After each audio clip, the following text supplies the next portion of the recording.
Guys, this is Sarfe and welcome to my YouTube channel.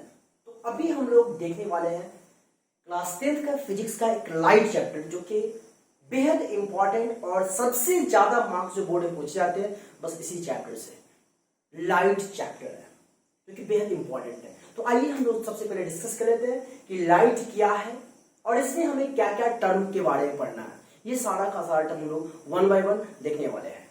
बहुत मजेगा। Light chapter का नाम ही है LIGHT, लाइट। ठीक है, इस लाइट के बारे में मैं आपको बताना चाहूंगा। आप लाइट के बारे में रूबरू हो कि लाइट नहीं होगा तो क्या होगा, लाइट है तो क्या होगा। ये सब बातें आप जानते हैं, इसलिए सब चीज नहीं बताएंगे कि लाइट नहीं होगा तो क्या होगा। हम लोग सीधी सी बात डिस्कस कर लेते हैं कि लाइट है क्या। एक फॉर्म ऑफ एनर्जी है। क्या है? एक फॉर्म ऑफ एनर्जी है। और दूसरी बात, आपने कभी देखा होगा कि लाइट को प्रोपेगेट करने के लिए ट्रेवल, देखिए जो बातें आपके लिए जरूरी है वही चीज मैं बताना चाहूंगा। ठीक है, तो मैंने बोला फॉर्म ऑफ एनर्जी है, बेशक लाइट फॉर्म ऑफ एनर्जी है। दूसरी बात मैं ये कह रहा हूं कि लाइट, आपने देखा होगा कि लाइट को प्रोपेगेट करने के लिए, ट्रेवल करने के लिए किसी मीडियम की जरूरत नहीं होती है। इवन आपने कभी देखा होगा स्पेस में भी लाइट ट्रेवल करता है। स्पेस में तो नहीं देखे होंगे, लेकिन आपने यहां भी देखा होगा एयर में ट्रेवल करते हुए, रूम में ट्रेवल करते हुए, ग्लास में ट्रेवल करते हुए, वाटर में ट्रेवल करते हुए, अल्कोहल में ट्रेवल करते हुए, किरोसिन में ट्रेवल करते हुए, डायमंड में ट्रेवल करते हुए। मतलब यार कि सारे मीडियम में लाइट ट्रेवल कर सकता है। तो आप जरा सोच सकते हो कि जब वो चीज सारे मीडियम में ट्रेवल कर सकता है, कहीं भी ट्रेवल कर सकता है, यानी कहने का क्या मतलब है कि उसको प्रोपोगेट करने के लिए किसी मीडियम की आवश्यकता नहीं होती है, किसी मीडियम की जरूरत नहीं होती है। इस कारण से जिस चीज को प्रोपोगेट करने के लिए मीडियम की जरूरत नहीं होती है उसको कहते हैं ट्रांसवर्स वेव। क्या कहते हैं? Transverse wave. एक नंबर में आपसे क्वेश्चन पूछा जा सकता है कि लाइट कौन सा वेव है, तो आप क्या कहोगे? Transverse wave. क्यों ट्रांसवर्स वेव है? इसलिए ट्रांसवर्स वेव है क्योंकि they have no required to any medium to propagate. Propagation के लिए किसी मीडियम की जरूरत नहीं होती है। तो हम यहां लिख देते हैं क्या है? ये ट्रांसवर्स वेव है। ट्रांसवर्स वेव है। क्लियर है बातें? चलिए, ये सब छोटी मोटी बातें थी, मैंने आपको बता दिया। अब इसके बाद हमको देखना क्या है इसमें जो टर्म देखना है वो हमारा रिफ्लेक्शन ऑफ लाइट। अब यहां से आपका टॉपिक इंपॉर्टेंट चल रहा है। रिफ्लेक्शन ऑफ लाइट, जिसको हिंदी में कहते हैं प्रकाश के परावर्तन। ठीक है, ये रिफ्लेक्शन ऑफ लाइट क्या होता है जरा गौर फरमाइएगा। आपने कभी ये देखा होगा कि किसी भी ऑब्जेक्ट पर जब लाइट पड़ती है, लाइट उसको स्ट्राइक करती है, वो भी कौन ऑब्जेक्ट? आपको बता दूं, ओपेक ऑब्जेक्ट। ट्रांसपेरेंट नहीं, ओपेक ऑब्जेक्ट। तो किसी ओपेक ऑब्जेक्ट पे या किसी भी ऑब्जेक्ट पे जब लाइट पड़ती है तो वो स्ट्राइक करता है। क्या करता है? स्ट्राइक करता है। तो रिफ्लेक्शन ऑफ लाइट क्या कहता है कि bouncing off light in same medium. Bouncing off light in same medium. Same medium में जब लाइट बाउंस करता है देन उसको हम क्या कहते हैं? Reflection of light. Same medium में लाइट जब बाउंस करेगा, मतलब यह कि आप जरा गौर फरमा सकते हो, ये एक मिरर है मान लो, और इसको हम लोग बोलते हैं मान लो प्लेन मिरर है सपोज। और मैं आपको बताऊंगा सबसे बेस्ट रिफ्लेक्टर जो होता है वो दरअसल प्लेन मिरर को जानते हैं हम लोग, क्योंकि प्लेन मिरर क्या करता है? सारे मोस्टली लाइट को वो रिफ्लेक्ट करता है। कुछ ऐसे ओपेक ऑब्जेक्ट होते हैं जो कुछ लाइट को एब्जॉर्ब कर लेते हैं, लेकिन क्या होता है? प्लेन मिरर मोस्टली लाइट को वो रिफ्लेक्ट कर देता है। तो आप गौर फरमाओ, यहां से अगर इस पे लाइट पड़ रही हो, इंसिडेंट कर रही है, जो लाइट कहीं पर आती है ना, पड़ती है, उसको इंसिडेंट कहते हैं, इंसिडेंट रेट। और देखोगे, और ये क्या हो रहा है कि यहां पर ये बाउंस कर गया। तो आप जो देखो, ये फर्स्ट मीडियम हो गया, ये आपका फिलहाल आपका एक अलग मीडियम होगा, मतलब अलग बांट दिया। तो आप यहां पर देखो ना, लाइट इस पे इंसिडेंट कर रही है, तो इंसिडेंट करने के बाद बाउंस हो रही है। तो बाउंस हो रही थी कौन सा मीडियम में? सेम मीडियम में। इसी मीडियम में इंसिडेंट कर रहा है, इसी मीडियम में रिफ्लेक्ट कर रहा है। तो जब बाउंसिंग ऑफ लाइट अगर सेम मीडियम होता है तो उस फिनोमेना को हम कहते हैं क्या? Reflection of light. बातें समझ में आ रही है? चलिए, इसमें कुछ बातें जो है हम लोग देख लेते हैं। ये तो मैंने प्लेन मिरर की बात किया, ये प्लेन सरफेस है, प्लेन मिरर में। ठीक है, आप गौर मार सकते हो, ये जो रे आती है उसको इंसिडेंट रे कहते हैं। बचपन में आपने पढ़ा होगा, ये क्या होगा, एक तरह से इंसिडेंट रे, शॉर्ट में देते हैं, ठीक है। और किसी सरफेस पर जब स्ट्राइक करता है तो स्ट्राइक करने के बाद जो बाउंस करता है that is called reflected ray, ठीक है। और आप जो देख पा रहे हो ये बिल्कुल स्ट्रेट जो आप देख पा रहे हो, इसको दरअसल हम कहते हैं नॉर्मल। क्या कहते हैं, नॉर्मल कहते हैं। और आपको मैं बता दूं, इंसिडेंट रे, नॉर्मल और रिफ्लेक्टेड रे जो जो जिस पॉइंट पर मीट करता है, जिस पॉइंट पे सरफेस पे आता है, उसको कहते हैं पॉइंट ऑफ इंसिडेंस कह सकते हो, या पॉइंट ऑफ नॉर्मल भी कह सकते हैं। पॉइंट ऑफ इंसिडेंस कह दो इसको, पॉइंट ऑफ इंसिडेंस। बातें समझ में आ रही है, इसको हम पॉइंट ऑफ इंसिडेंस कहते हैं। और ये नॉर्मल जो है हमेशा याद रखिएगा 90 एंगल फॉर्म करता है, कुछ इस तरीके से। बातें समझ में आ रही है। तो अब मैं आपको बताना ये चाहूंगा कि यहां पर जो लाइट आया उसको इंसिडेंट रे, जो बाउंस किया उसको रिफ्लेक्टेड रे, और ये तो नॉर्मल होगा। बातें समझ में आ रही है। चलिए, और ये तो प्लेन मिरर की बात होगी। ऐसे बहुत सारा सरफेस हो सकता है, ऐसा बहुत सारा मिरर हो सकता है जो कि लाइट को क्या करेगा, रिफ्लेक्ट करेगा, जिसे गॉड मान सकते हो आप। ये कर्व सरफेस है। इस कर्व सरफेस में भी क्या होता है, लाइट इंसिडेंट किया तो इसका भी क्या होगा, एक नॉर्मल होगा। तो आप मान लो कि ये आपका, इसका क्या है, ये नॉर्मल है, ठीक है। ये क्या है, नॉर्मल है। तो ये आपका रिफ्लेक्टेड रे होगा। समझ में बात आ रही है ना। ये आपका इतना नॉर्मल हुआ, इतना क्या हुआ, ये नॉर्मल हुआ, ठीक है। तो इधर भी आपका सेम 90 डिग्री एंगल जैसा फॉर्म करेगा। मतलब रिफ्लेक्शन ऑफ लाइट होता है मोस्टली सरफेस पे होगा ही, चाहे वो प्लेन सरफेस हो या वो कर्व सरफेस हो, ठीक है। फिर और मैं बता दूं आपको, आप उम्मीद है देख पा रहा होगा, ये भी एक मिरर है। अब कौन सा मिरर है वो हम लोग पढ़ेंगे, बाद में डिस्कस करेंगे इसके बारे में। फिलहाल जान लो, ये अगर मान लो इस पे एक लाइट इंसिडेंट किया, ठीक है। ये इंसिडेंट जो करता है उसको इंसिडेंट लाइट कहते हैं, इंसिडेंट रे कहते हैं। और ये जो देख पा रहे हो इसको हम लोग नॉर्मल कहते हैं। एक मिनट, आप मान लो कि ये नॉर्मल है, ठीक है। और तो ये क्या हुआ, ये रिफ्लेक्टेड है। समझ में बात आ रही है। चलिए, फिर आप देख सकते हो, ठीक है। यहां पर भी लाइट क्या होता है, इस पे इंसिडेंट किया। इंसिडेंट करने के बाद क्या होता है, आप देख सकते हो ये आपका नॉर्मल हुआ और ये क्या हुआ, ये रिफ्लेक्टेड हुआ।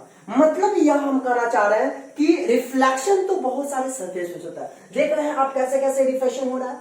लेकिन हम लोग अभी जो डिस्कस करेंगे, दरअसल प्लेन मिरर के बारे में डिस्कस करेंगे कि प्लेन मिरर में इंसिडेंट रे, नॉर्मल और रिफ्लेक्टेड रे तो होता है, इससे कुछ एंगल भी फॉर्म करता है। इस पे फिर क्वेश्चन भी देखेंगे और साथ ही हम यह भी देखेंगे कि प्लेन मिरर में इमेज भी बनता है तो कैसा बनता है। आइए गौर मारते हैं।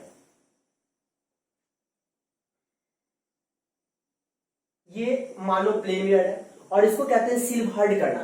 क्यों सिल्वर्ड रहता, इसलिए सिल्वर्ड क्या रहता है क्योंकि लाइट जब इस पर पड़ेगी, जब इस पर लाइट पड़ेगा तो ये बाहर नहीं आए, क्रॉस नहीं करे। मतलब ये कि लाइट जब पड़े तो उस पर रिफ्लेक्शन हो। मतलब क्या हुआ, इस सरफेस को हम क्या कहेंगे, रिफ्लेक्टिंग सरफेस भी कहेंगे, रिफ्लेक्टिंग सरफेस, ठीक है। रिफ्लेक्टिंग सरफेस आपको गौर फरमाना, ये इंसिडेंट रे, बातें समझ में आ रही है। इसको हम लोग कहते हैं नॉर्मल। और नॉर्मल हमेशा याद रखिएगा, नॉर्मल कोई रे नहीं होता है, नॉर्मल हमेशा डॉटेड लाइट से हम जनरली रिप्रेजेंट करते हैं। और ये आपका रिफ्लेक्टेड रे हुआ। बातें समझ में आ रही है, गॉट माओगे। इसको हम कहते हैं एंगल ऑफ इंसिडेंस और ये हमारे कहलाता है एंगल ऑफ रिफ्लेक्शन। तो आपको बताना चाहूंगा, आप ये देख रहे हो ये इंसिडेंट रे, इसको हम नॉर्मल कहेंगे और इसको क्या कहेंगे, रिफ्लेक्टेड रे। और ये तो पॉइंट ऑफ इंसिडेंस कहलाएगा या पॉइंट ऑफ नॉर्मल कह सकते। चलिए, अब बताना हम ये चाह रहे हैं कि आप हमेशा याद रखिएगा कि एंगल ऑफ इंसिडेंस उसको कहते हैं जब इंसिडेंट रे और नॉर्मल से जो भी एंगल फॉर्म करता है उसको एंगल ऑफ इंसिडेंस कहते हैं। The angle formed by incident ray and normal that is called angle of incidence. और एंगल ऑफ रिफ्लेक्शन किसे कहेंगे, the angle formed by reflected ray and normal that is called what, angle of reflection। बात समझ में आ रही है? चलिए इसका लॉ है, इसका लॉज क्या है? Laws of reflection of light.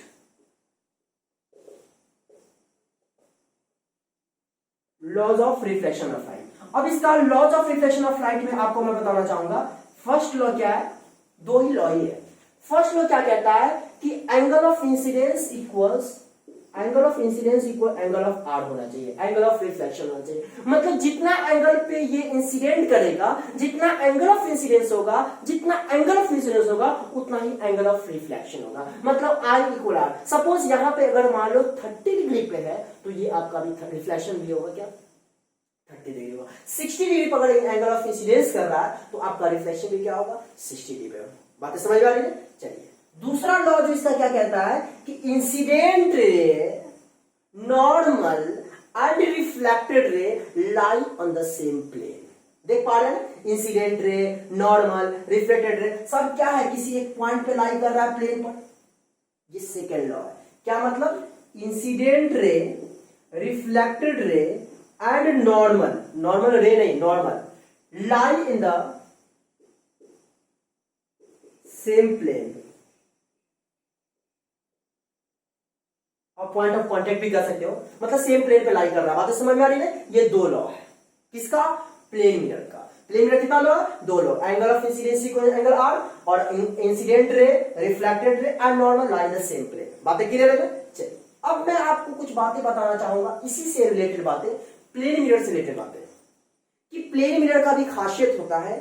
आप कभी देखे हो किसी लड़की की शादी होती है तो उसको दहेज में ड्रेसिंग टेबल क्या कहते हैं, वो चेहरे का दीदार किया था वो दिया जाता है। आप कभी नोटिस कीजिएगा कि अगर मान लो फुल बॉडी का अगर उसमें तस्वीर चाहिए, देखना होता है, तो वहां पे क्या होता है, उस लड़की की हाइट का, अगर कंप्लीट बॉडी को अगर उसमें देखना है तो वहां पे क्या होता है कि पूरे हाइट का हाफ मिरर दिया जाता है।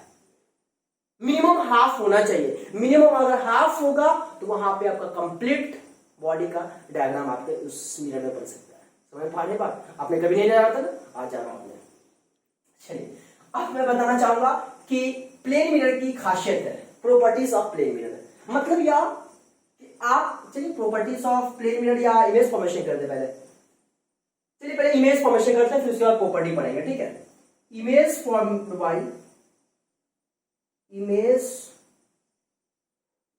Bye plane mirror. मतलब प्लेन मिरर में कैसा इमेज फॉर्म करता है, आप जरा गौर घुमाओगे। हम लोग अभी देखने वाले हैं कि प्लेन मिरर में इमेज कैसा बनता है, ठीक है? गौर घुमाइएगा। मान लो कि आप देख पा रहे हो ये आपका प्लेन मिरर है, ओके? मैं इसे सिल्वर्ड कर देता हूं कि सिल्वर्ड करना बहुत जरूरी है। आप समझ पा रहे हो क्यों? क्योंकि रिफ्लेक्शन कराने के लिए, रिफ्लेक्शन करेगा तभी इमेज का फॉर्मेशन होगा। क्लियर है? आप जरा गौर घुमाओगे, मान लो कि यहां पे ऑब्जेक्ट है, ओके? यहां पे हमारा क्या है? वो ऑब्जेक्ट है, ठीक है? आप गौर घुमा सकते हो। अगर मान लो कि लाइट इस ऑब्जेक्ट से रे हमारा मिरर पे गया, सपोज हम सीधा फॉल कराते हैं,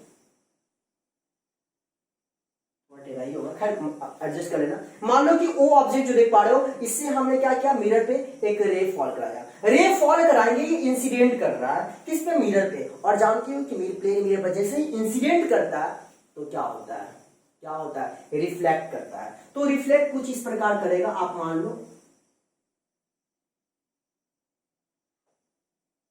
यहां पे मान लो ये क्या किया? रिफ्लेक्ट किया। अब जरा गौर घुमा सकते हो आप, ये इंसिडेंट रे, ये रिफ्लेक्टेड रे, आप देख सकते हो। इसको हम क्या कहेंगे? नॉर्मल कहेंगे। ये हमारा क्या है? यहाँ पे नॉर्मल है। बातें समझ में आ रही है? चलिए और एक ऑब्जेक्ट, ये जो ऑब्जेक्ट देख पा रहे हो, इस ऑब्जेक्ट से अगर मान लो कि यहां पर इंसिडेंट रे फॉल किया, ठीक है? ये इंसिडेंट रे फॉल किया तो आप देख सकते हो ये हमारा नॉर्मल होगा, और जितना एंगल फॉर्म करेगा उतना ही से क्या होगा? ये रिफ्लेक्ट करेगा। समझ बातें आ रही है?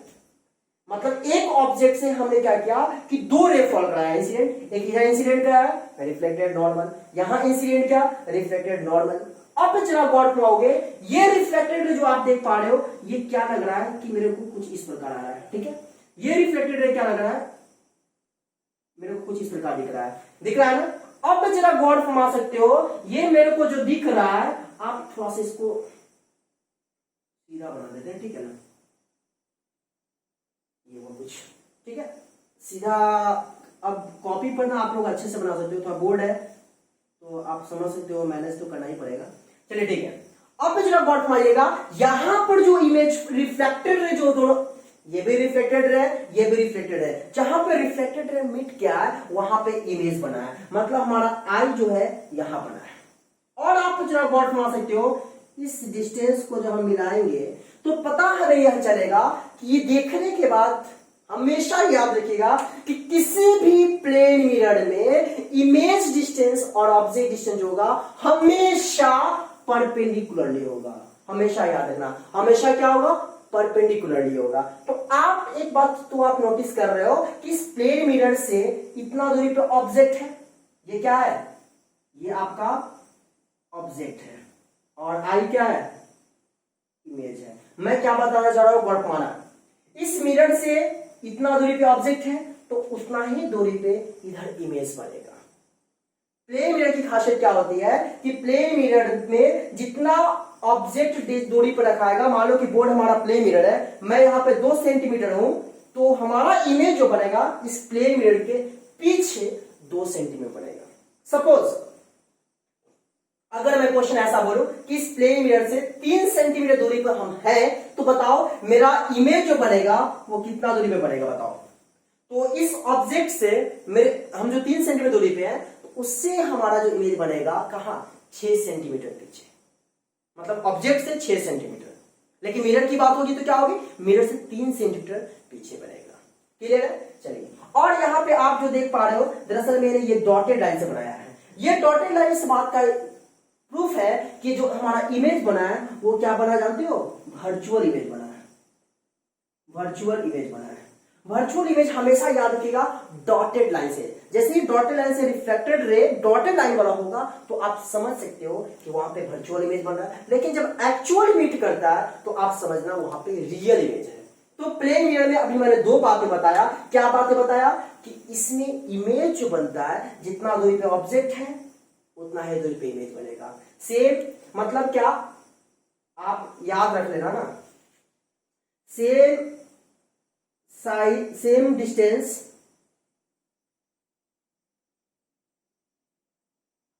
As the object, as the object from the mirror, from the mirror.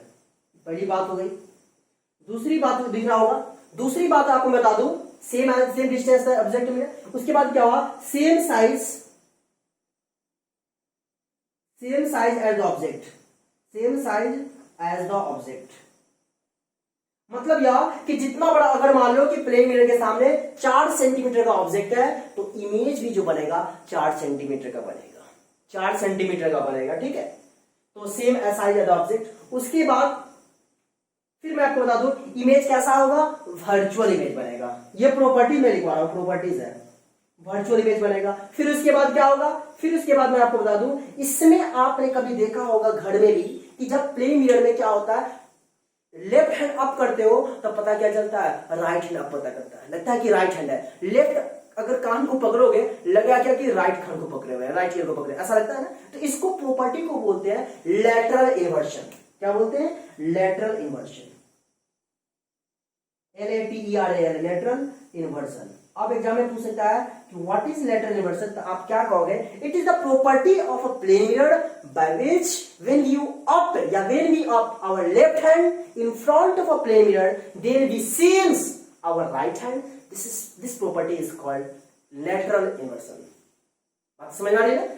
चलिए, तो ये है कुछ बातें मैंने जो बताया, ये प्लेन मिरर की खासियत है कि प्लेन मिरर में ऑब्जेक्ट कैसा होगा तो इमेज कैसा बनेगा, कितना दूरी पे है तो इमेज कैसा बनेगा। ये बातें क्लियर है। इसमें सबसे इंपॉर्टेंट जो बात मैं बता रहा हूं आपको, ये प्लेन मिरर का लैटरल इन्वर्शन, जो कि बहुत इंपॉर्टेंट है। दूसरी बात ये भी आप जरा ध्यान में हमेशा रखना कि प्लेन मिरर में इमेज कैसे फॉर्म करता है, जो मैंने आपको बताया, 2 रेज आएगा, 2 इंसिडेंट फॉर्म करेगा और उस दोनों का जो रिफ्लेक्टेड जहां मीट करेगा वहां पे इमेज बनेगा। बातें क्लियर है। चलिए, इसमें एक और बात मैं आपको बताना चाहूंगा कि हमेशा याद रखिएगा प्लेन मिरर में हमारा जो इमेज बनेगा वो हमेशा परपेंडिकुलरली होगा। एक एग्जांपल है, यहीं पे मैं बना रहा हूं छोटा सा, आप गौर माना। मान लो ये प्लेन मिरर है, ओके, ठीक है, ये प्लेन मिरर है, ये मान लो O है, ये मान लो M है, ये M मान लो, मिरर मतलब M है, ये मान लो, और ये O है ऑब्जेक्ट, और ये मान लो इमेज है। तो अब मुझे बताओ क्या हमारा यहाँ पे MO इक्वल OI, फिर दूसरा दिख रहा है यहाँ पे, चलिए ये भी हमारा प्लेन मिरर है, दिख रहा होगा, सीधा बना लेना अपना आराम से कॉपी पे, ठीक है। और ये आपका मिरर है M, यहाँ O ऑब्जेक्ट है और यहाँ पे इमेज बन रहा है I, तो यहाँ पर क्या होगा MO इक्वल MI। अब यहाँ पे दो फिगर जो दिख रहा है, इस दो फिगर में हमारा करेक्ट जो बताना आपको करेक्ट बताना है, ये तो नॉर्मल है जैसा है ना, नॉर्मल हमेशा जो होता है डॉटेड से होता है, याद रखना। अब आपको बताना है क्या कि यहाँ पे हमारा करेक्ट कौन है, इसको भी आप डॉटेड से कर दो, कोई दिक्कत नहीं है, या नहीं भी करो अपना तो छोड़, कोई दिक्कत नहीं। अब बताओ इस दोनों में करेक्ट हमारा कौन है, करेक्ट इमेज फॉर्मेशन हमारा कौन बता रहा है। तो आप सोचो, मैंने यहां पे आपको बताया है, क्या बताया है कि प्लेन मिरर में जो इमेज का फॉर्मेशन होगा वो परपेंडिकुलरली होना चाहिए। कैसा, याद रखना, बहुत ही इंपॉर्टेंट बात बता रहा हूं, ये IIT JEE पूछता है ऐसा क्वेश्चन। तो कैसा होता है, परपेंडिकुलरली होता है। So this is correct and this is wrong. ये गलत होगा क्योंकि परपेंडिकुलरली नहीं है, और ये सही होगा क्योंकि ये परपेंडिकुलरली है। बातें समझ में आई ना? तो ये आपका सही है लेकिन ये गलत है। तो ये प्लेन मिरर में आपको ध्यान हमेशा रखना है कि जो इमेज बनेगा वो हमेशा परपेंडिकुलरली होगा, न कि डायगोनली होगा, न कि किसी तरीके होगा। तो ओवरऑल अभी तक हम लोगों ने जो पढ़ा, लाइट के बारे में पढ़ा, रिफ्लेक्शन ऑफ लाइट क्या होता है, कितना लॉ है और कहां कहां रिफ्लेक्शन होगा, प्लेन मिरर में कैसा इमेज फॉर्म करता है। आइए हम लोग देखते हैं कि प्लेन मिरर को किसी एंगल पे अगर सबटेंड कर देते हैं तो हमारा इमेज कैसा बनेगा। मूव करते हैं। तो आपको मैं बता सकता हूं, यहां पे आपके बोर्ड पे सामने 3 क्वेश्चन है जो कि रिफ्लेक्शन ऑफ लाइट पे बेस्ड है, एंगल ऑफ इंसिडेंस और एंगल ऑफ रिफ्लेक्शन। ये जो हम लोगों ने रिफ्लेक्शन ऑफ लाइट का लॉ पढ़ा है, angle I equal angle R, इस पे हमारा बेस्ट 3 क्वेश्चन आपके स्क्रीन पे, और हमें देखना है इसका सॉल्यूशन क्या हो। सबसे पहले हम लोग देख लेते हैं, यहाँ पे आपका क्वेश्चन है, ये मिरर M1 है, ये मिरर M2 है, जो कि किसी एंगल पर इंक्लाइंड है, मतलब किसी एंगल पर रखा गया है। वो एंगल हमने क्या जो किया, थीटा। वर्तमान में क्या करा, और यहाँ पे एक रे 1 है जो इस M2 को स्ट्राइक कर रहा है, और स्ट्राइक करने पर रिफ्लेक्ट होता है और किस पे, M1 पे। फिर M1 पे आने के बाद क्या हो रहा है, ये रिफ्लेक्ट कर जा रहा है, कुछ इस प्रकार है, ठीक है। तो मेरे को बताना है कि थीटा क्या होगा। बहुत ही बेहतरीन क्वेश्चन है, बस सबसे कंडीशन है कि हमारे साथ बने रहिएगा और देखिएगा मैं इसका सॉल्यूशन कैसे करता हूं। गॉट माउ, आप जरा सोच सकते हो कि ये इंसिडेंट रे है इस मिरर के लिए और ये रिफ्लेक्टेड रे, तो आप जाहिर सी बात है कि इसको हम क्या कहेंगे, नॉर्मल कहेंगे कि नहीं कहेंगे। Incident ray, reflected ray, then this is normal. Okay, got माना। और बात आप देख रहे हो 1 इज पैरेलल टू M1, मतलब रे जो 1 है इस मिरर M1 के हम पैरेलल फॉल किए हैं। तो आप जरा गॉड मान सकते हो ये हमारा एक तरह से ट्रांसवर्सल लाइन का काम करेगा ये मिरर M2, और जब ट्रांसवर्सल रे का जब काम करेगा तो पता यह चलेगा ये हमारा थीटा है तो ये भी थीटा होगा। क्यों, कॉरेस्पॉन्डिंग एंगल के कारण। देख सकते हो ना, ये थीटा है तो ये भी थीटा होगा, है ना। चलिए, और आप जरा गॉड मान सकते हो ये नॉर्मल है, तो आप जरा सोचिए, हम लोग पढ़े थे ना कि कितना होगा यहाँ पे, ये पूरा इतना एंगल तो 90 होगा। नहीं समझे बात? अरे मैं कहना यह चाह रहा हूं कि ये इंसिडेंट रे है, ये नॉर्मल है, तो आप जानते हो यहाँ पर टोटल 90 होता है। तो आप सोच सकते हो ना कि यहाँ पे पूरा ये नॉर्मल से इधर जो होगा पूरा इस सरफेस से 90 बनेगा। तो जाहिर सी बात है कि ये थीटा है तो इतना हमारा एंगल क्या होगा, angle of incidence 90 minus theta होगा कि नहीं होगा। जब हमारा angle of incidence 90 minus theta होगा तो जाहिर सी बात है इसको एंगल ऑफ रिफ्लेक्शन कहते हैं, which will also equal to 90 minus theta. ये भी हमारा 90 माइनस थीटा होगा। बातें समझ में आ रही है? चलिए, फिर इसमें भी तो आप देख रहे हो ये इंसिडेंट रे काम करेगा इस मिरर के लिए, इस मिरर के लिए इंसिडेंट रे, और इसको क्या कहेंगे, रिफ्लेक्टेड रे। तो हमारा यहाँ पर इसको क्या कहेंगे, ये तो हमारा नॉर्मल हो गया। जब ये हमारा नॉर्मल हुआ तो आप बखूबी अच्छे अंदाज में आप समझ सकते हो। क्या समझ में आया, जरा वर्ड मांगे। फिर यहाँ पे तो देख सकते हो ये रिफ्लेक्टेड रे, तो यहाँ पर टोटल 90 होगा, यहाँ भी बात कर रहा हूँ। तो आप देखो ये रिफ्लेक्टेड रे, तो यहाँ पर पूरा 90 होगा, तो ये कितना एंगल होगा, ये तो 90 माइनस थीटा है, तो ये आपका सिर्फ और सिर्फ क्या होगा, थीटा होगा। बातें समझ में आई ना? देखिए, क्योंकि ये इतना मिलाकर 90 होना चाहिए, तब ना 90 minus theta plus theta cut जाएगा, तो क्या बचेगा, 90 हो जाएगा। बातें समझ आ रही है? ये थीटा होगा। अब जरा देख सकते हो आप, ये थीटा है, गॉड फादर में क्या कर रहा हूं, ये आपका ये थीटा है, और आप देख सकते हो ये थीटा है, तो जाहिर सी बात है क्या होगा, ये भी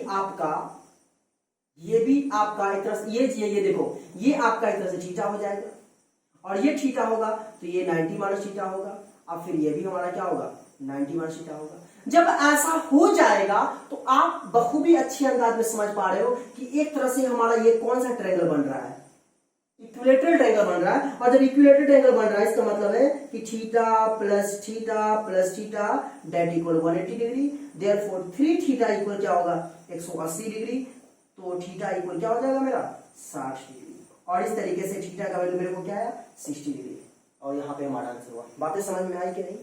एक बार खुद से आप वीडियो को सुनना, पॉज करके फिर बनाओगे, आंसर आपको क्लियर हो जाएगा, बातें क्लियर हो जाएगा, समझ में आ जाएगा। चलिए ठीक है, अब आगे मूव करते हैं।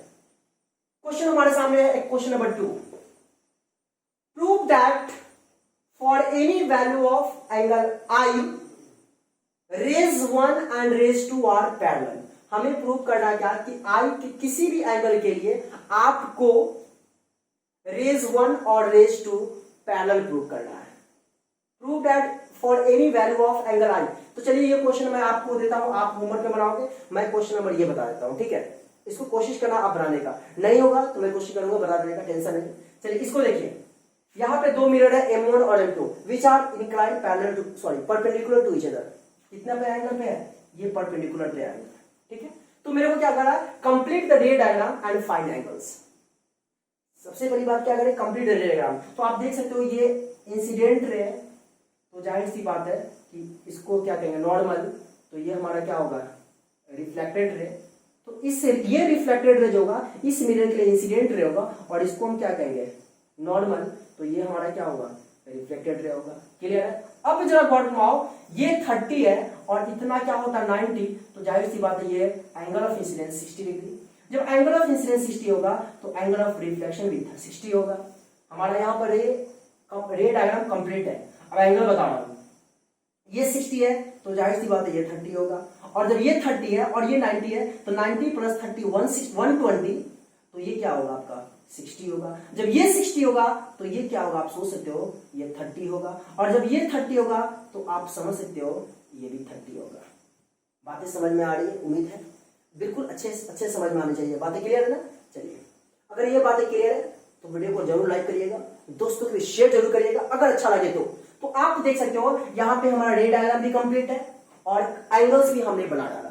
चलिए ठीक है, तो अब हम लोग चलते हैं नेक्स्ट टॉपिक हमारा जो होगा रिफ्रैक्शन ऑफ लाइट। चलिए ठीक है, ऐसा करते हैं, इस क्वेश्चन का सॉल्यूशन हम ही कर देते हैं, ठीक है ना? स्पेस भी है। गॉट हमारा prove that for any value of angle i rays 1 and rays 2 are parallel. हमें पैरेलल प्रूव करना है। गॉट हमारा आपके सामने कुछ फिगर इस प्रकार है, एक मिरर ये है, एक मिरर ये है, ये क्या है, दोनों एक दूसरे के परपेंडिकुलर है। क्वेश्चन क्या कर रहा है कि एक रे फॉल कर रहा है, ठीक है, और ये तो आप समझ सकते हो नॉर्मल है, और ये आपका एंगल ऑफ इंसिडेंस दे रहा है। तो आप देख सकते हैं कि ये रिफ्लेक्ट करेगा, ये रिफ्लेक्ट करेगा, और ये क्या होगा, ये नॉर्मल होगा, और नॉर्मल होगा, ये क्या होगा, रिफ्लेक्ट करेगा। तो आप देख सकते हो रे 1 मान लो, ये रे 2 मान लो, यानी हमें यहां पे प्रूव करना है क्या, रे 1 एंड रेज 2 हमें पैरेलल प्रूव करना है। ठीक है, तो पैरेलल प्रूव करने के लिए आप बचपन में कहीं पढ़े थे कि अल्टरनेट एंगल इक्वल होना चाहिए, या कोई इंटीरियर एंगल्स का सम अगर 180 होता है तब भी हम कह सकते हैं क्या हमारा वो पैरेलल होगा। ठीक इसी की तरह ही है, कुछ अलग नहीं है। गौर माना कोई भी एंगल आई के लिए बात हो रही है तो आप सोच सकते हो ये एंगल ऑफ इंसिडेंस हमारा आई है, तो जाहिर सी बात है एंगल ऑफ रिफ्लेक्शन भी क्या होगा, आई होगा। और जब एंगल ऑफ रिफ्लेक्शन आई होगा तो आप समझ सकते हो यहां पर हमारा टोटल 90 होता है, तो ये हम क्या कहेंगे 90 माइनस आई, और ये ऑलरेडी तो 90 है, तो आप जो सोच सकते हो 90 प्लस 90 180 हो गया, माइनस आई, तो आप सोचो ये क्या होगा, क्या होगा सोचिए, क्योंकि ये तीनों मिलाकर तो 180 होना चाहिए, तो जाहिर सी बात है कि ये हमारा क्या होगा, आई हो जाएगा, क्योंकि 90 और प्लस 90 180, और ये आई दोगे तब ना प्लस आई और माइनस आई कैंसिल हो जाएगा, तो दिक्कत नहीं होगा, तो ये क्या होगा, आई हो जाएगा। और गौठमा हो गया, ये आई हो गया, तो जाहिर सी बात है कि आपका ये कितना होगा सोचिए, क्योंकि इधर तो 90, इधर तो आपका क्या होता है, इधर तो 90 बनता है, ये आई है तो मेरे को ये 90 माइनस आई हो गया, और जब ये 90 माइनस आई है तो आप समझ सकते हो कि एंगल ऑफ रिफ्लेक्शन भी क्या होगा, क्या होगा, क्या होगा, 90 माइनस आई होगा, क्योंकि angle of incidence equals to angle of reflection. बातें समझ में आ रही है, लेकिन मेरे को अभी भी हमको प्रूफ करना है क्या, 1 रेज 1 और रेज 2 इक्वल प्रूफ कर, सॉरी पैरेलल प्रूफ करना है। तो आप एक बात याद करिए, बचपन में आप लोगों ने कहीं पढ़ा था कि ये एंगल अब प्लस ये पूरा एंगल, यहां पर अगर ये दोनों एंगल मिलाकर 180 हो जाएगा, देन हम कह सकते हैं क्या, रे 1 और रे 2 हमारा पैरेलल होगा। अब कैसे होगा, जरा गौर मार सकते हो, देखते हैं क्या पैरेलल ये दोनों मिलाकर 180 हो रहा है कि नहीं, गौर मारो, आई प्लस आई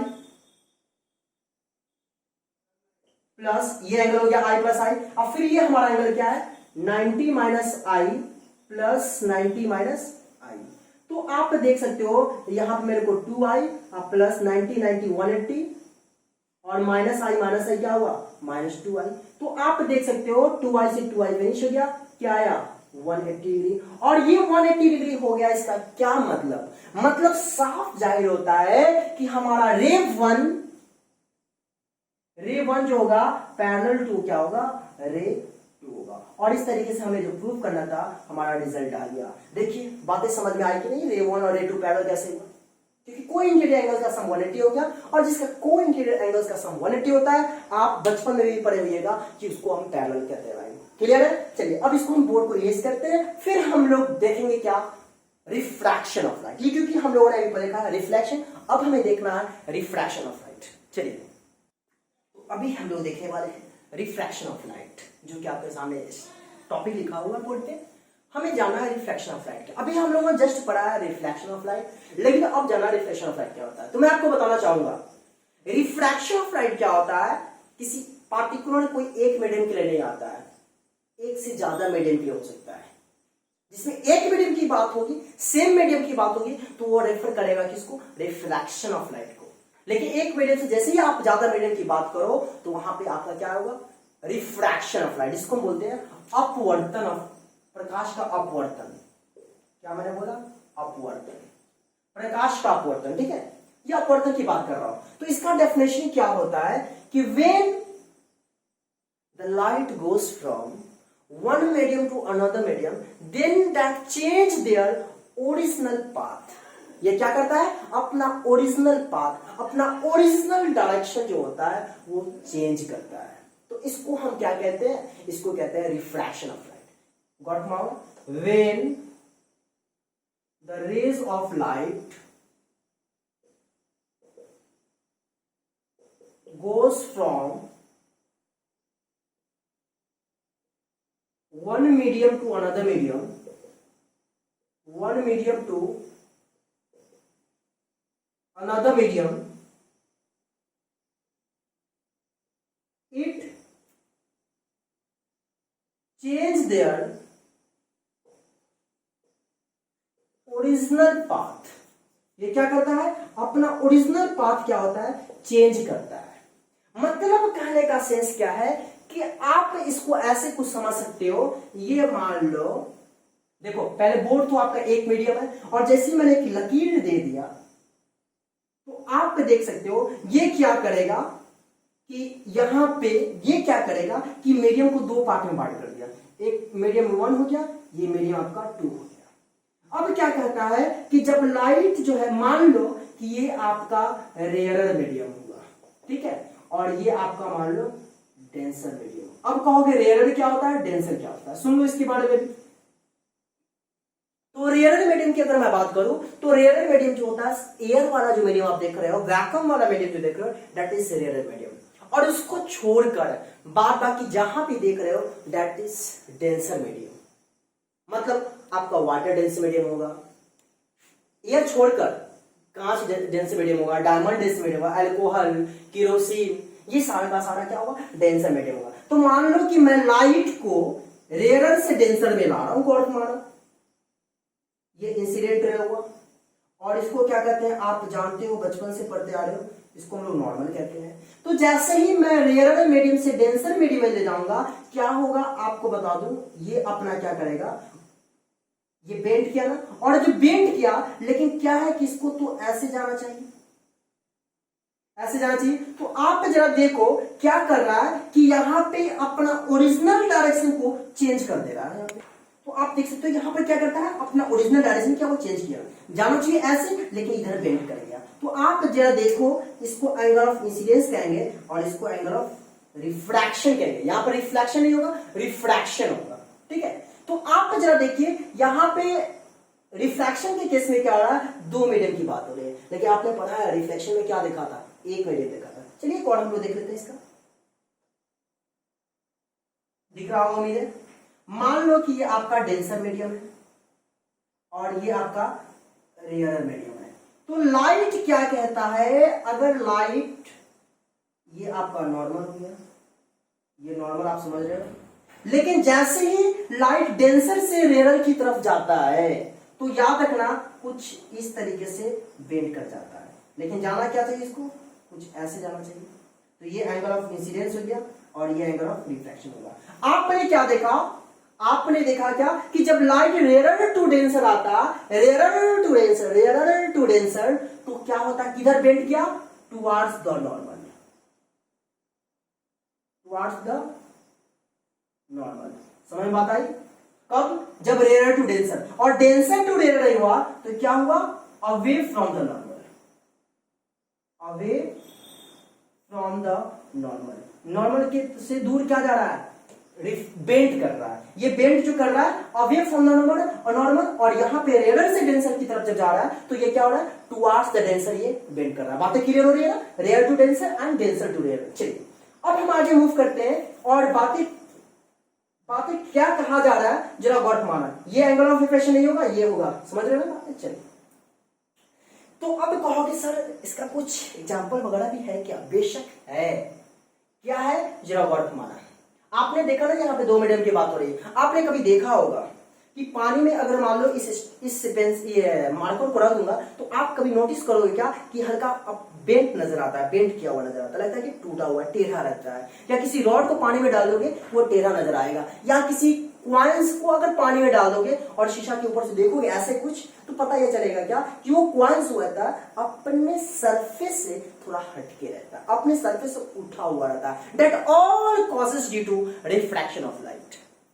क्लियर बात है। अब मन में यह सवाल जरूर आता होगा, नहीं आ रहा तो जरूर आना भी चाहिए, क्या, गौर माना कि सर आप बताओ जब मीडियम चेंज कर रहा है तो सर क्यों यहां पे उसके डायरेक्शन में चेंज हो रहा है, क्यों यहां पे रिफ्रैक्शन कैसा कुछ हो रहा है, तो बताना। मैं देखो ना पाथ में चेंज हो रहा है, कब, जब मीडियम चेंज किया। तो क्वेश्चन एग्जाम में अक्सर पूछा था what are the causes of refraction of light. तो मैं आपको बताना चाहूंगा टू चेंज द मीडियम, और जैसे मीडियम चेंज करेगा क्या होगा, वहां पे लाइट की स्पीड जो होगी वो मतलब वो क्या होगा, चेंज करेगा। आपको बताना चाहेंगे लाइट की सबसे ज्यादा स्पीड जो होती है वो रेयर मीडियम होती है, वैक्यूम में होती है, और इसके बाद जितना भी मीडियम ले लोगे सब में लाइट की स्पीड जो होती है कम होती है। बातें समझ में आ रही है मैं क्या कहना चाह रहा हूं, नहीं बातें समझ में आ रही है। मैं ये कह रहा हूं कि लाइट जो होती है, लाइट का स्पीड सबसे ज्यादा रेयर मीडियम होता है और उसके बाद कम होता जाता है। तो कहने का मतलब रिफ्लेक्शन का क्या कॉज है, टू चेंज द मीडियम, और चेंज मीडियम के कारण क्या होता है, उसका स्पीड चेंज होता है, to change the speed of light. तो पूछ भी सकता है कभी कभी क्या, cause of refraction, cause of refraction, cause of refraction क्या है आपको बताना चाहेंगे क्या, to change the speed of light, to change the speed of light. अब ये स्पीड ऑफ लाइट क्यों चेंज होता है, क्यों चेंज होता है, बिकॉज चेंज इन मीडियम, यहां ब्रैकेट में कर देते हैं क्या, चेंज इन मीडियम। जब मीडियम चेंज करेगा तो जाहिर सी बात है कि वहां पे स्पीड ऑफ लाइट भी चेंज करेगा। तो सिंपल सी बात आप ये जरूर याद रखिएगा, एग्जाम में पूछा भी जाता है what is refraction of light and write their causes. तो कॉजेस ये रहा, फिर उसके बाद पूछा है क्या कि लाइट रेयर टू डेंसर आता है तो बेंड किधर करता है, तो देख सकते हैं टुवर्ड्स द नॉर्मल। जब डेंसर टू रेयर आता है तो बेंड कैसे करता है, अवे फ्रॉम द नॉर्मल। बातें क्लियर है? चलिए एक और हम लोग केसेस पढ़ लेते हैं, रिफ्रैक्शन थ्रू ग्लास स्लैब। ठीक है, फिर इसके बाद हम लोग पढ़ेंगे क्या, लॉज ऑफ रिफ्रैक्शन। टॉपिक है आपका refraction through glass slab. Exam में पूछता भी है और इसका प्रैक्टिकल भी होता है, रिफ्रैक्शन थ्रू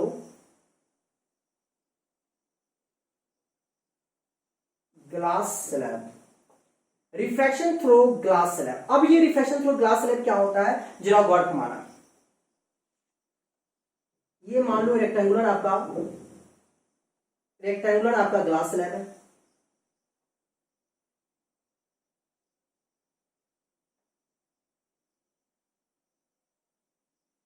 ये ग्लास स्लैब है मान लो। क्या होता है आप देख सकते हो, ये तो पूरा एक मीडियम था, बोर्ड मान लो, बोर्ड आपका एक रेयर मीडियम है। इस रेयर मीडियम में जैसे ही आप क्या करोगे, ग्लास स्लैब को रखोगे, ग्लास तो मोटाई होता है और शीशा का होता है, जैसे इसको रखोगे, इसको ग्लास स्लैब को उस मीडियम में, तो पता ही चलेगा कि मीडियम को बांट देगा।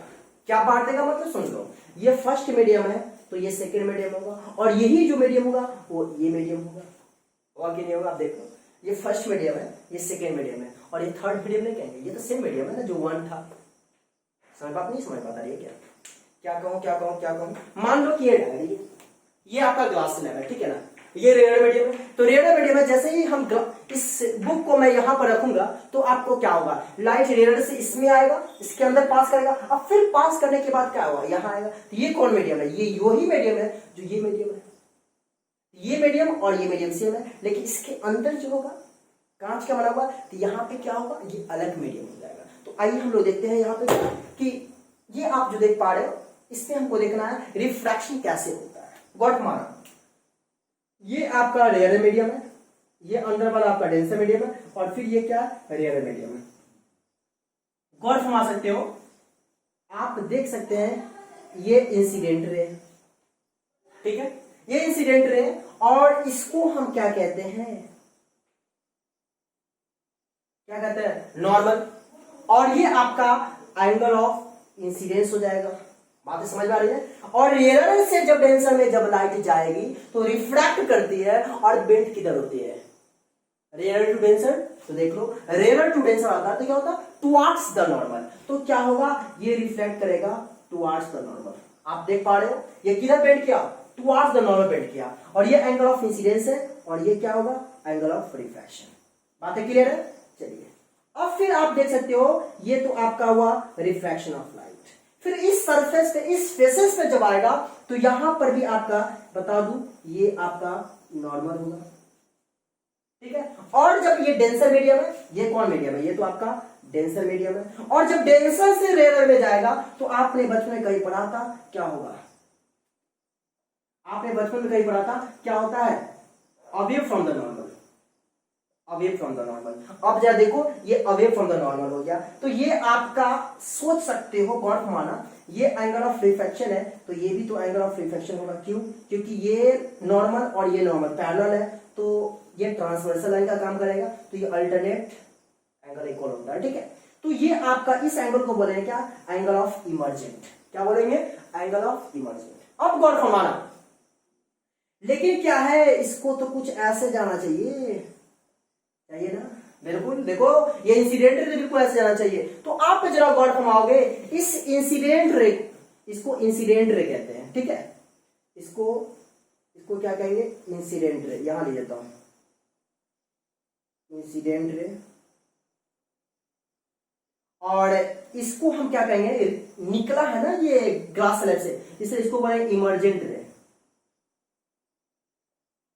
इमर्जेंट रे कहेंगे। और फिर आप तो ये देख रहे हैं इंसिडेंट रे, इसको हम क्या कहेंगे, नॉर्मल। अब जरा गौर फरमाओ, ये इंसिडेंट रे और इमर्जेंट रे हमेशा पैरेलल होता है, इस बात को याद रखिएगा। तो ये और इसके बीच के डिस्टेंस को हम लोग कहते हैं लेटरल शिफ्ट, या लेटरल डिस्प्लेसमेंट भी कहते हैं, याद रखिएगा, या लेटरल डिस्प्लेसमेंट लिख ही देता हूं। और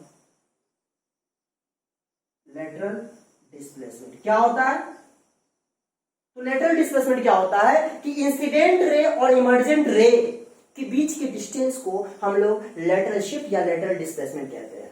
ये है आपका क्या, रिफ्रैक्शन थ्रू ग्लास स्लैब। अब इसमें थोड़ा सा मैं बातें बताना चाहूंगा, जरा गौर फरमाओगे। हमेशा याद रखिएगा कि यहाँ पे एंगल ऑफ इंसिडेंस देख रहे हो और यहाँ पे एंगल ऑफ रिफ्रैक्शन देख रहे हो, ठीक है। ये मान लो R1 बेहतर है, ये R1 मान लो और इसको R2 मान लो। वैसे R1 R2 के इक्वल होगा, इसमें कोई शक नहीं है। देख सकते हो यहाँ पे एंगल ऑफ इंसिडेंस और ये एंगल ऑफ रिफ्लेक्शन है। तो बताओ यहाँ पे एंगल ऑफ इंसिडेंस और एंगल ऑफ रिफ्लेक्शन, जब भी एंगल ऑफ इंसिडेंस होगा तो यहाँ पे एंगल ऑफ रिफ्लेक्शन से ग्रेटर होगा, लेकिन रिफ्लेक्शन में पड़ा था इक्वल होता है, आई आर के इक्वल होता है, लेकिन यहाँ पे आई और आर कभी इक्वल नहीं होगा। तो एंगल ऑफ इंसिडेंस होगा एंगल ऑफ रिफ्लेक्शन से हमेशा ज्यादा होगा, और जब जो ये होगा वही ये होगा, और एंगल आई जो होगा हमेशा एंगल ई के बराबर होता है। मतलब यह हमेशा याद रखिएगा, इसको प्रूफ भी है, एंगल आई जो होगा हमेशा एंगल ई से ई के इक्वल होगा, और वो जो होगा R1 से भी बड़ा होगा और R2 से भी बड़ा होगा। ये एक रिलेशन है जो कि बहुत बेहद इंपॉर्टेंट है, और प्रैक्टिकल बेस्ड क्वेश्चन में ऐसा क्वेश्चन पूछा जाता है। हमेशा याद रखिएगा कि किसी भी ग्लास स्लैब से आप जब रिफ्रैक्शन करोगे तो पता यह चलेगा कि ये angle of incidence will be equal to angle of emergence, और एंगल ऑफ इंसिडेंस इससे ग्रेटर होगा और एंगल ऑफ इमर्जेंस इससे ग्रेटर होगा। ओवरऑल क्या होगा, ये दोनों आई और ई इस दोनों से ग्रेटर होगा। बातें क्लियर है? चलिए अब इसको इरेज करते हैं, फिर इसके बाद इसमें हम लोग देख लेते हैं laws of refraction of light. तो फाइनली हम लोग देखा रिफ्रैक्शन ऑफ लाइट क्या होता है, ग्लास स्लैब में रिफ्रैक्शन कैसे होता है। अब हम लोग देखने जा रहे हैं कि रिफ्रैक्शन ऑफ लाइट का भी लॉज होता है। जिस तरीके से रिफ्लेक्शन ऑफ लाइट का लॉ पढ़े थे, वैसे ही अभी रिफ्रैक्शन ऑफ लाइट का लॉस पढ़ना है। जिस तरीके से पढ़े थे 2 लॉ होता है, इसमें भी वैसे ही 2 ही लॉ होता है, ज्यादा नहीं होता है। कौन कौन होता है आइए हम लोग जिक्र करते हैं। तो इसका फर्स्ट लॉ जो होता है, फर्स्ट लॉ में क्या कहा जाता है कि इंसिडेंट रे, रिफ्रैक्टेड रे एंड नॉर्मल सब जो होता है क्या होता है, एक ही प्लेन पर लाई करता है, बिल्कुल उसकी तरह। इंसिडेंट रे, रिफ्रैक्टेड रे, रिफ्लेक्टेड रे नहीं, रिफ्रैक्टेड रे and normal lie in the same plane, in the same plane। कहां लाई करता है, सेम प्लेन में लाई करता है, ठीक है, सेम प्लेन लाई करता है। सेकेंड लॉ जो है, जो कि बहुत ही इंपॉर्टेंट है, और इसमें जितना भी लगाना है आप लगा सकते हो, सेकेंड लॉ, ठीक है। और उससे पहले मैंने जो बताया था ग्लास स्लैब से रिफ्रैक्शन होता है, वो भी बहुत इंपॉर्टेंट है। गॉट लॉ में सेकेंड लॉ में क्या कहा जाता है कि the ratio of sine of angle of incidence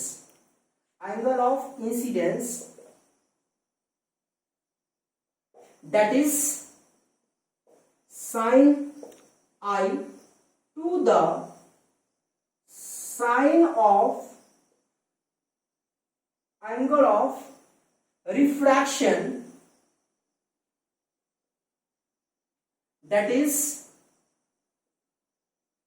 sin r is always constant। हमेशा क्या होता है, ऑलवेज कांस्टेंट। हमेशा क्या कहा जाता है कि sine of angle of incidence और sine of angle of refraction का रेशियो हमेशा कांस्टेंट होता है, और उस कांस्टेंट को हम लोग इसी लॉ को, मतलब सेकेंड लॉ को हम लोग जानते हैं, याद रखना, सेकेंड लॉ को बोलते हैं, this law is known as Snell's law. बहुत इंपॉर्टेंट है। इसको रिफ्रैक्शन ऑफ लाइट का सेकेंड लॉ जो होता है उसको स्नेल्स लॉ के नाम से आते हैं। और यहां पे जो हमें एक वैल्यू आता है कांस्टेंट, वो कांस्टेंट वैल्यू जो होता है इसको म्यू लिखते हैं, ठीक है। तो म्यू इक्वल होगा आपका sine i by sine r. यही है आपका सेकेंड लॉ, जो कि बहुत इंपॉर्टेंट है। और ये म्यू जो देख पा रहे हो, इसी को बोलते हैं, इस लॉ को बोलते हैं स्नेल्स लॉ। और ये जो इस दोनों का रेशियो जो हमको कुछ वैल्यू आता है, इसको बोलते हैं रिफ्रैक्टिव इंडेक्स। क्या बोले, refractive index, refractive index. Clear है? म्यू को रिफ्रैक्टिव इंडेक्स कहते हैं। और रिफ्रैक्टिव इंडेक्स का कोई यूनिट नहीं होता, हमेशा याद रखना। कभी कभी पूछ देता है what is the unit of refractive index, कोई यूनिट नहीं होता है। तो म्यू इक्वल क्या होता है, sine i by sine r. कभी कभी क्या होता है, अगर हम लाइट को किसी एक मीडियम से दूसरे मीडियम में लाते हैं, तो हमेशा याद रखना, वहां पे हमने कहा था कि लाइट के स्पीड में चेंज होता है क्योंकि मीडियम चेंज करता है। और सबसे ज्यादा लाइट का स्पीड हमने कहा था, बचपन से अभी पढ़ते आ रहे हो कि वैक्यूम में यानी एयर में यानी रेयर मीडियम में लाइट की स्पीड मैक्सिमम होती है, और उसके अलावा बाद बाकी जो भी मीडियम लोगे सब में लाइट की स्पीड कम होती है। तो एक बात याद रखना, इसको हम यह भी कर सकते हैं, म्यू इक्वल सी बाई भी, ये भी होता है, याद रखिएगा, म्यू इक्वल सी बाई भी। और यहां पे सी तो आप समझ रहे हो, सी क्या है, speed of light, speed of light in vacuum या एयर कह दूं, और इसका वैल्यू होता है 3 इंटू 10⁸ मीटर पर सेकेंड। तो आप जरा देखो यहां पे सी तो कांस्टेंट है, तो बच क्या गया, म्यू इक्वल 1/b एक तरह से। तो मतलब यह हम कहना चाह रहे हैं कि म्यू जो होता है इनवर्सली प्रोपोर्शनल टू v होता है। क्या मतलब कि अगर मान लो कि स्पीड, किसी भी मीडियम में स्पीड v जो है डिफरेंट मीडियम में स्पीड है, तो v अगर मान लो ज्यादा होगा तो रिफ्रैक्टिव इंडेक्स कम होगा, v अगर कम होगा तो रिफ्रैक्टिव इंडेक्स ज्यादा होगा। कहने का क्या मतलब है, मैं आपको बताना चाहूंगा कि जस्ट अभी मैंने कहा था कि लाइट की स्पीड सबसे ज्यादा किसमें होती है, एयर में, और यहां पे क्या है, म्यू जो है इसके इनवर्सली प्रोपोर्शनल है। मतलब यह कि रिफ्रैक्टिव इंडेक्स जो होता है स्पीड के इनवर्सली प्रोपोर्शनल होता है, मतलब स्पीड ज्यादा होगा तो रिफ्रैक्टिव इंडेक्स कम होगा। यानी क्या मतलब कि अभी हमने कहा कि एयर में लाइट की स्पीड ज्यादा है, इसका यह मतलब होता है कि उसमें रिफ्रैक्टिव इंडेक्स सबसे कम होगी, क्योंकि स्पीड सबसे ज्यादा है, सबसे ज्यादा स्पीड इसमें क्या होगी, सबसे कम होगी। तो आपको मैं इसमें कुछ बातें बताना चाहूंगा, हमेशा याद रखिएगा। रिफ्रैक्टिव इंडेक्स ऑफ एयर हमेशा याद रखिएगा 1.001 ऐसा कुछ लिखा जाता है, ठीक है ना। फिर रिफ्रैक्टिव इंडेक्स ऑफ वाटर ये होता है 1.33। फिर रिफ्रैक्टिव इंडेक्स ऑफ, आपको बता दूं, डायमंड ये होता है 2.42। बस इतना ही आपको ध्यान रखना है, क्योंकि अक्सर एग्जाम में पूछ भी देगा, इसी पे क्वेश्चन भी पूछता है। मैं आपको बताऊंगा क्वेश्चन क्या है, ठीक है। फिलहाल अभी इतना जान लो कि एयर का रिफ्रैक्टिव इतना होता है, इसका ये क्लियर है। अभी मैंने बताया क्या कि mu equal c by v, mu का कोई यूनिट होता है, और हमेशा म्यू जो होता है स्पीड से क्या होता है, समझ रहे हो। कभी कभी आपको क्या होगा कि 4-5 मीडियम दे देगा, फर्स्ट मीडियम है मान लो, सेकेंड मीडियम है मान लो, थर्ड मीडियम है, ठीक है, और एक मान लो फोर्थ मीडियम है, इस सब का रिफ्रैक्टिव इंडेक्स भी दे देगा। तो आप कहा क्या कि आप बताओ कि स्पीड सबसे ज्यादा किस में होगी, तो हमेशा याद रखिएगा जिसका रिफ्रैक्टिव इंडेक्स ज्यादा होगा उसमें स्पीड ऑफ लाइट कम होगी। जैसे एग्जांपल ले लो ना, मान लो इसको हटाओ, सपोज ये मान लो 2.42 है, ये मान लो 1.001 है, और ये मान लो 1.33 है। एक बात बोल रहा है, तो आपको बताना है कि यहाँ पे 3 मीडियम दे रहा हूं, आप बताओ कि सबसे ज्यादा स्पीड ऑफ लाइट किसमें होगी।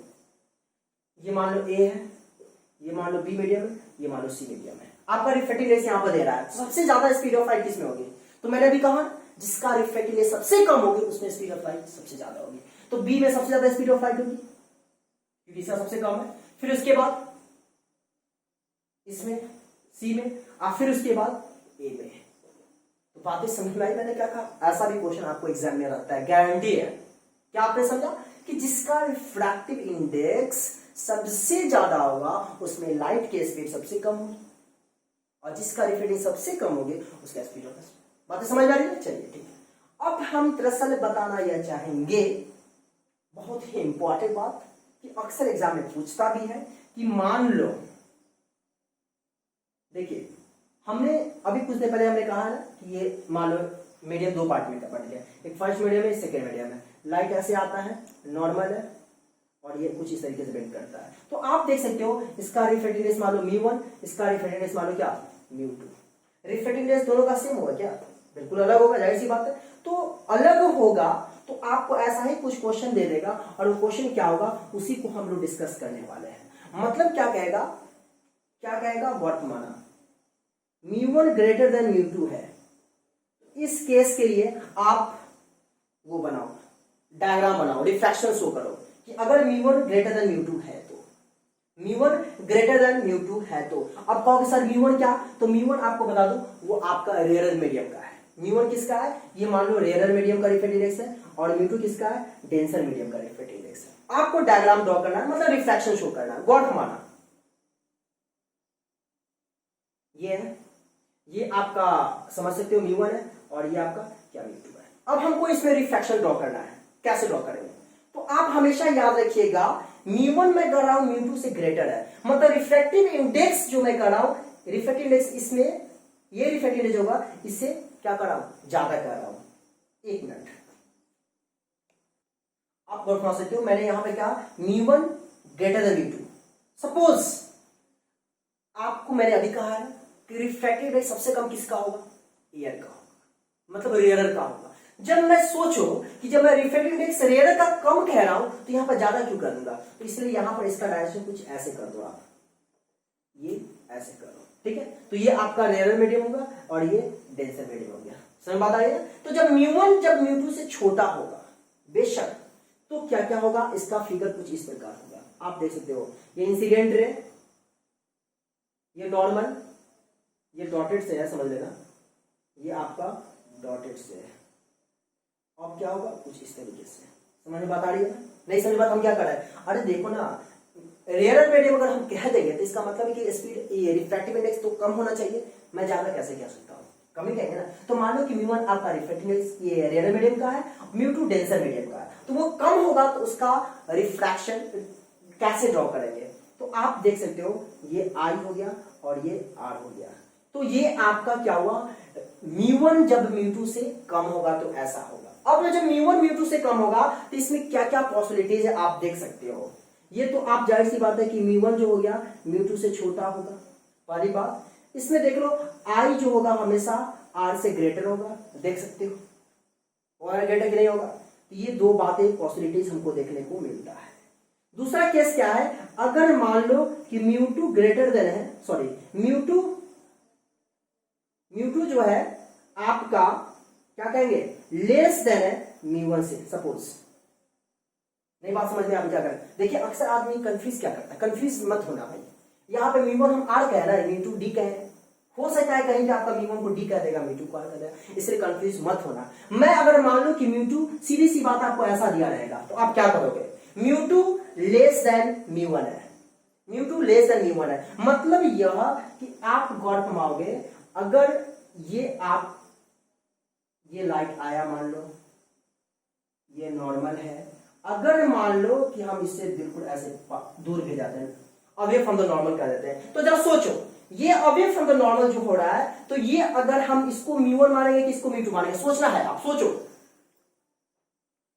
ये एंगल जो है ये आई और ये आर है, तो आप देख पा क्या रहे हो कि यहाँ पे आर जो है आई से ग्रेटर है, आर जो है आई से ग्रेटर है। जब आर आई से ग्रेटर होगा, और एक और बात याद रखना कि अगर इसको हम रेयरर मानते हैं तो इसमें लाइट की स्पीड सबसे ज्यादा होगी, और लाइट की स्पीड सबसे ज्यादा होगी तो रिफ्रैक्टिव इंडेक्स जो होगा सबसे कम होगा, कम होगा ना।